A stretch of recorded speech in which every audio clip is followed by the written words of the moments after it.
Before there was Microsoft Office, people used word processing and spreadsheet programs like these. And back then, there were a lot more operating systems you had to be compatible with. Just check these out. Whoa! Companies like Spinnaker had entire ecosystems of programs for simple office needs.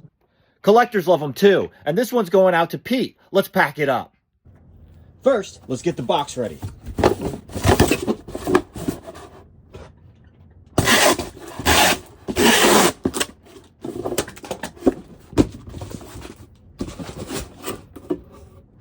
Bit of bubble wrap.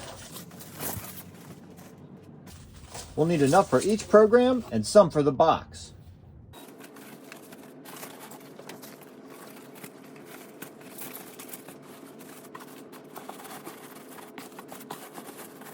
And then some paper to fill the space.